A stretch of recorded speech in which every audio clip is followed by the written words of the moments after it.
नमस्कार, आप देख रहे हैं देश का number 1 Hindi news channel news 18 India और मैं हूं आपके साथ अनुपमा झा। एक ऐसी कहानी जिस पर हर कोई यकीन फिलहाल नहीं कर पा रहा है, एक ऐसी कहानी जिस पर पाकिस्तान से लेकर हिंदुस्तान तक चर्चा हो रही है और एक ऐसी कहानी जिसमें फिलहाल जो है अब एटीएस की एंट्री हो चुकी है। लेकिन शुरुआत हम कर रहे हैं इस वक्त की सबसे बड़ी खबर के साथ। सीमा हैदर केस से जुड़े इस वक्त की सबसे बड़ी खबर आपको बता दें, जहां पर एटीएस जो है यूपी एटीएस सीमा हैदर को एक बार फिर से जो है पूछताछ के लिए लेकर पहुंची है। लेकिन सीमा हैदर के पास से 4 मोबाइल फोन जो हैं वो बरामद हुए हैं। इतना ही नहीं, देखिए मोबाइल फोन के साथ साथ एक सिम कार्ड जो है वो भी बरामद हुआ है और एक मोबाइल फोन जो है वो पूरी तरह से टूटे हुए हालात में मिला है। यानी कि अब जो है ये कोशिश की जाएगी यूपी एटीएस की तरफ से कि ये जो टूटे हुए फोन है उनमें से जानकारियां जो है वो किस तरीके से जुटाई जा सके। आप ये समझिए, दावा ये किया जा रहा है कि सीमा से जो मोबाइल फोन बरामद हुए हैं उनका डेटा जो है वो पूरी तरह से पहले से ही डिलीट किया जा चुका है। यानी कि डेटा डिलीट करने के बाद अब ये कोशिश की जाएगी कि डेटा को किस तरीके से रिट्रीव जो है वो किया जाए और नोएडा पुलिस जो है वो डेटा को रिकवर करने में लगातार जुटी हुई है। तो आप ऐसे में समझिए कि अब लगातार पुलिस के सामने ये चुनौती है कि वो जो मोबाइल फोन मिले, यानी कि 4 मोबाइल फोन मिले जिसमें से एक जो है पूरी तरह से डैमेज है, अब उस मोबाइल फोन को रिकवर करने के लिए जो है कोशिश ये की जा रही है यूपी एटीएस की तरफ से कि पूछताछ के बाद जो है उन तमाम डेटा को रिट्रीव किया जा सके। लेकिन देखिए सीमा हैदर के घर के बाहर जो है हम मौजूद है। हालांकि अभी जो है सीमा या फिर सचिन जो है वो घर पर मौजूद नहीं है। कल देर रात से सचिन जो है वो घर नहीं पहुंचा है क्योंकि कल एटीएस जो है वो लेकर गई थी सचिन को, लेकिन उसके बाद से देर रात से जो है वो यहाँ पर नहीं आया। हालांकि कल सीमा घर वापस आई थी, लेकिन सुबह सवेरे एक बार फिर से जो है यूपी एटीएस जो है वो सीमा को यहाँ से जो है वो लेकर जा चुकी है। तो ये बड़ी जानकारी इस वक्त हम आपको दे रहे हैं, जहां पर देखिए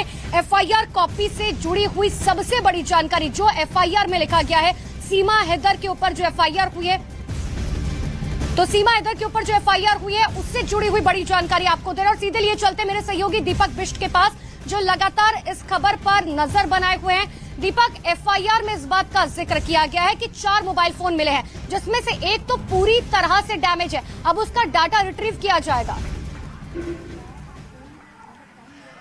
देखिए, बिल्कुल मोबाइल फोन के डाटा को लेकर सबसे अहम चीज ये जुड़ कर आ रही है कि जो मोबाइल फोन में व्हाट्सएप और उसका चैट था वो डिलीट किया गया है सीमा हैदर के फोन से, और ये चैट्स किस किस नंबर से थे उन नंबरों को डाटा रिट्रीव करने के बाद ही हासिल किया जा सकेगा। और कुछ कॉन्टैक्ट नंबर भी डिलीट किए गए हैं, उनको अब पता लगाना है और यही वजह कि एटीएस को ये जांच का जिम्मा सौंपा गया था और एटीएस अब उन नंबरों को खंगालेगी और वहीं साथ ही जो व्हाट्सएप से डेटा डिलीट किया गया है उस चैट को जानना बहुत जरूरी है। आखिर वो किस किस नंबरों से चैट किए गए थे, कुछ व्हाट्सएप ग्रुप भी बनाए जाने की यहां पर बात सामने आ रही है सूत्रों के मुताबिक। लेकिन जब तक जांच चल रही है तब तक ये सारी चीजें जो है जांच के दायरे में रखी जाएंगी और इसी वजह से अब चैट को लेकर भी सवाल उठने लगे हैं।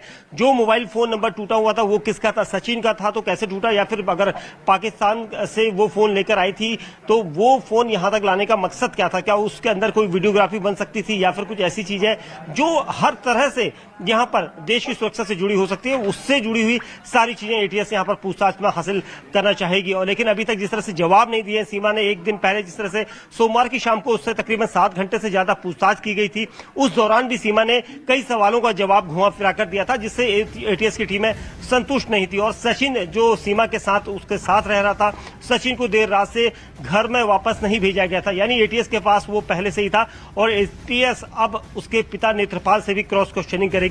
तीनों को आमने सामने बिठाकर पूछताछ की जाएगी क्योंकि ये दावा किया जा रहा था कि सीमा हैदर जब पाकिस्तान में थी तो सचिन यहां से उससे व्हाट्सएप कॉलिंग के जरिए, वीडियो के जरिए बातचीत करता था, अपने परिवार से भी बात कराता था। हालांकि परिवार ने साफ कहा था कि उन्हें उसकी बिल्कुल भी जानकारी नहीं थी। तो इस तरह के विरोधाभासी जो बयान है उनकी यहां पर पड़ताल इस वक्त चल रही है और एटीएस चाहती है कि एक एक पहलू को यहां पर देखा जाए।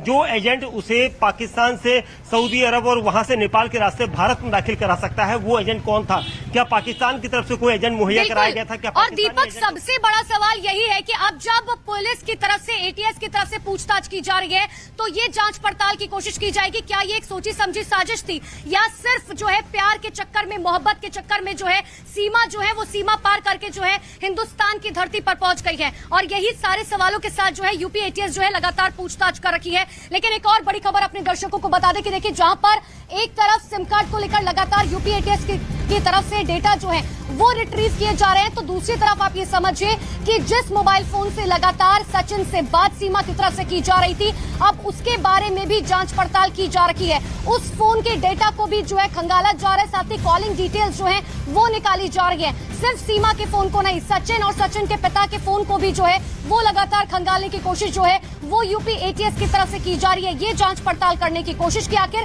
किस किस से जो है लगातार बात की गई थी, क्योंकि कहा जा रहा है कि 2019 से जो है ये लोग लगातार कांटेक्ट में थे। और इतना ही नहीं, आप पबजी खेलते खेलते, एक गेम खेलते खेलते जो है दोनों की चैटिंग पर बात हुई और उसके बाद दोनों का जो है नंबर एक्सचेंज हुआ। नंबर एक्सचेंज होने के बाद लगातार दिन रात फोन पर बात होती रही और सोचिए प्यार जो है वो कुछ इस तरीके से परवान चढ़ा कि सीमा पार जो है वो पाकिस्तान छोड़कर अब पहुंच गई हिंदुस्तान की धरती पर, ग्रेटर नोएडा के रघुपुरा में, जहां की तस्वीर हम आपको लगातार दिखा भी रहे हैं। लेकिन इन सब के बीच में अब जांच की सुई जो है वो सीमा तक पहुंच गई है, और वो इसीलिए क्योंकि देखिए अगर सीमा प्रॉपर वीजा लेकर जो है वो यहाँ पर पहुंचती तो एक बारी को समझ आता कि आखिर किस तरीके से जो है वो मोहब्बत की वजह से जो है वो यहाँ पर पहुंचे। लेकिन अपने 4 बच्चों को जो है नेपाल के रास्ते यहाँ पर लेकर जो है सीमा पहुंची।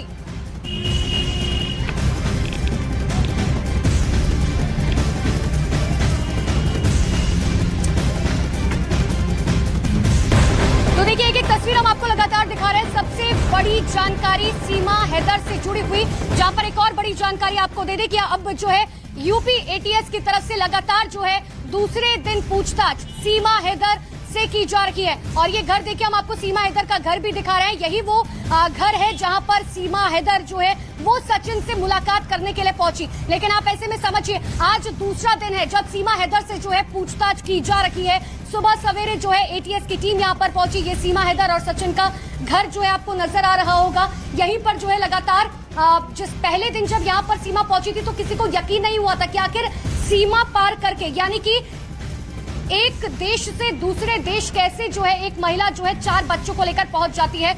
लेकिन अब आप इन सब बातों में समझिए कि दूसरे दिन लगातार पूछताछ हो रही है। सचिन रात से घर नहीं पहुंचा है, जो सचिन के पिता है वो भी नहीं पहुंचे। मैं दीपक के पास ले चलती हूँ। दीपक लगातार अपडेट आपको दे रहे हैं। दीपक, क्या जानकारी है, क्या सचिन के पिता रात को घर यहाँ पर पहुंचे थे और कितने घंटे से लगातार पूछताछ चल रही है? देखिए, सोमवार की दोपहर तकरीबन 2:10 के आसपास एटीएस की टीम यहां पहुंची थी और यहां से सचिन और सीमा को लेकर गई थी। उसके अलावा सचिन के पिता नेत्रपाल को भी लेकर गई थी और देर रात को तकरीबन 10:30 बजे तक बातचीत और पूछताछ का दौर चला। एटीएस ने कई सवाल जवाब पूछे। 7 घंटे की पूछताछ के बाद भी सीमा हैदर और उसके परिवार के लोगों से, यानी सचिन और सचिन के पिता से पूछताछ हुई थी, लेकिन कोई ऐसा जवाब जिसे वो तलाशना चाहती थी वो पूरा नहीं हुआ। जिसके बाद आज सुबह एक बार फिर सीमा और उसके पिता सचिन के पिता नेत्रपाल को पुलिस लेकर गई है, क्योंकि सचिन अभी भी एटीएस की कस्टडी में माना जा सकता है, वहीं पर है। और अब दोबारा पूछताछ का सिलसिला इसलिए शुरू किया गया है क्योंकि कई ऐसे सबूत जो दस्तावेज सीमा हैदर अपने साथ पाकिस्तान से लेकर आई है, उसकी यहाँ लाने की वजह क्या है। और सबसे अहम चीज, क्योंकि जिस तरह से शुरुआत से उस पर आरोप लग रहे थे कि वो पाकिस्तानी जासूस हो सकती है या किसी एजेंट के जरिए वो यहाँ दाखिल हो सकती है, तो इस तरह की चीजें जो है उसको जानना बहुत जरूरी है और इसीलिए एटीएस यहाँ पर बिल्कुल दीपक, और सवाल ये भी है कि क्या ये एक साजिश थी, क्या सीमा हैदर पाकिस्तानी जासूस हो सकती है? इन सभी सवालों को लेकर लगातार एटीएस जो है वो पूछताछ कर रही है। लेकिन देखिए एक एक पहलू से जांच पड़ताल लगातार की जा रही है। पाकिस्तान में कराची में उनके घर से लेकर उनके पासपोर्ट से लेकर उनके परिवार को लेकर जो है सवाल जवाब लगातार कल सीमा से जो है किए गए। कल 7 घंटे पूछताछ हुई और आज भी सुबह सवेरे जो है यूपी एटीएस की टीम जो है वो सीमा हैदर को यहां से जो है वो लेकर पहुंची है और साथ ही सचिन उनके साथ लगातार मौजूद है। आपको एक रिपोर्ट के जरिए दिखाते हैं कि आखिर पिछले 24 घंटे में ये कहानी जो है वो कहां से कहां मोड़ ले गई।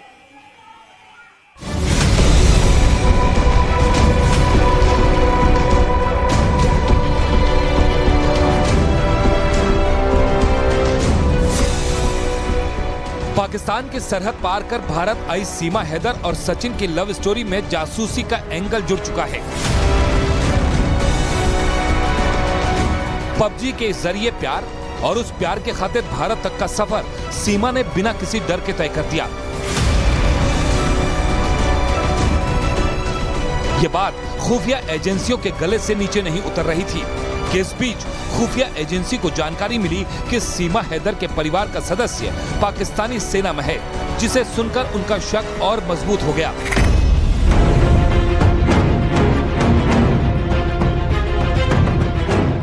हकीकत क्या है उसे जानने के लिए यूपी एटीएस की टीम ग्रेटर नोएडा में सचिन के घर पहुंची। सचिन, सीमा और उसके 4 बच्चों को अपने साथ ले गई और फिर शुरू हुई सवालों की लंबी फहरिस्त। 2:06 एटीएस की टीम सचिन मीणा के घर पहुंची। सीमा हैदर, सचिन और सचिन के पिता से एटीएस ऑफिस चलने की बात कही। करीब 1 घंटे बाद 3:15 पर सीमा, सचिन और सचिन के पिता से पूछताछ शुरू होती है, जो करीब 7 घंटे तक जारी रही। सूत्रों के मुताबिक शुरुआती पूछताछ में जो सवाल पूछे गए थे वो कुछ इस तरह थे। सीमा हैदर पाकिस्तान से दुबई होते हुए नेपाल और नेपाल से फिर भारत कैसे आई? सीमा के पास मोबाइल और उसके नंबर के बारे में पूछा गया। सीमा हैदर से उसके पति गुलाम हैदर के बारे में जानकारी ली गई। सीमा हैदर के पासपोर्ट, उसके बच्चों के पासपोर्ट के बारे में पूछा गया। सीमा हैदर और सचिन की पहली मुलाकात के बारे में जाना गया। इसके अलावा एटीएस की टीम ने सीमा से पबजी ग्रुप में सचिन के अलावा कितने लड़कों से बात हुई इसकी जानकारी जुटाई। उसके परिवार के बारे में पूछा गया और नेपाल में सचिन के मुलाकात के बारे में भी जाना।